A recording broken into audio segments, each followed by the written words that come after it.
Hi friends, आप देख रहे हैं फिल्मी खिचड़ी। मैं हूं रूना आशीष और चलिए हम बात करने वाले हैं पवनदीप राजन और अरुणिता कांजीलाल की। फ्रेंड्स, इनका हाल ही में कुछ ही घंटों पहले एक शो हुआ है, जाजपुर शो रहा है इनका। और ऑडियंस थोड़ी सी सिंपल एंड सोबर सी थी, लेकिन संगीत का मज़ा तो ले रही थी। बिकॉज बहुत सारे लोग पवन गाना गा रहे हैं, अरुणिता गाना गा रही है, तो वो भी गुनगुना रहे थे।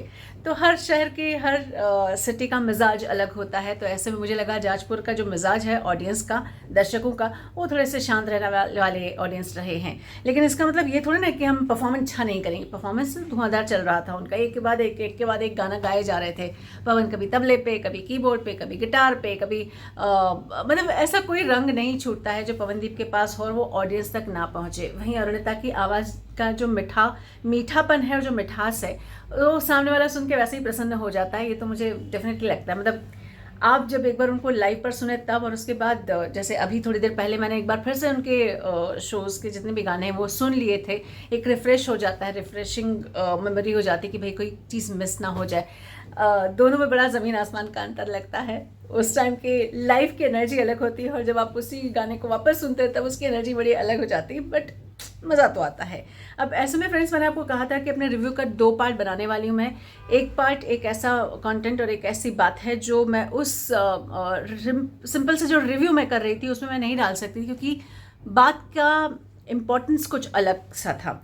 ओके फ्रेंड्स, आपको याद होगा पवनदीप यूँ तो तबला एंड कीबोर्ड सब कुछ बजाते रहते हैं, लेकिन जब वो कीबोर्ड पर गए थे उन्होंने एक प्यार का नगमा, तुझसे नाराज नाराज तुझे याद ना मेरे आई, और ऐसे में ना आओगे जब तुम ओ साजना, ये वाला गाना वो गा रहे थे। फ्रेंड्स, मुझे लगता है पवनदीप ने ये वाला गाना ना उस्ताद रशीद खान को डेडिकेट करते हुए ही गाया है, क्योंकि ये जनरली गाना वो गाते नहीं हैं। कहीं गाया होगा तो मुझे तो सर्टनली ध्यान नहीं आता है, हो सकता है कहीं गाया भी हो, मैं बिल्कुल मना ही नहीं करती। लेकिन जब वो ये वाला गाना गा रहे थे तो मुझे डेफिनेटली उस्ताद जी की याद आती है। ऐसा नहीं है कि मैं मिली नहीं हूँ। हाँ, सर्टनली बहुत इंटरव्यू या ऐसे बहुत सारा बातचीत हुई हो तो ऐसा कुछ नहीं हुआ मेरे साथ, लेकिन कलाकार तो कलाकार होता है, जो गायक है वो गायक होता ही है। और ऐसे में फ्रेंड्स, अगर मैं ये बात कहूँ कि उनको हाल ही में संगीत जगत ने इतने बड़े सितारे को खो दिया है। उनकी मतलब वो 40 साल से संगीत की शिक्षा या संगीत की दुनिया में रत थे, और every day he was learning a new thing. जैसा कि हर बड़ा कलाकार कहता है कि every day you learn and you become a new version of yourself. So वैसे ही रशीद खान साहब के बारे में भी कहा जाता है।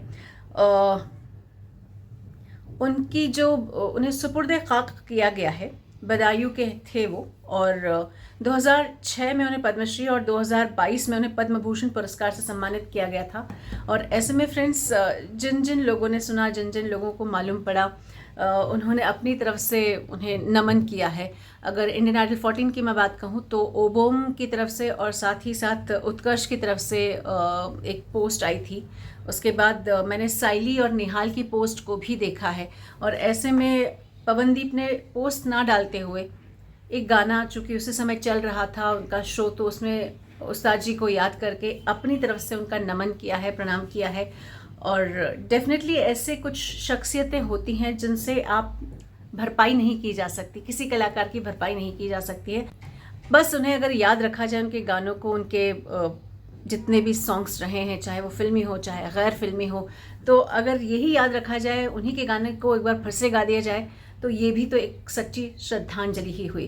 तो उस्ताद जी, आप जहाँ भी हैं, हम आपको नमन करते हैं, प्रणाम करते हैं, और आप अपना आशीर्वाद सारे कलाकारों पर यूं ही बरसाते रहिए, भले ही आप दूसरी दुनिया में हमसे विदा लेकर चले गए हों।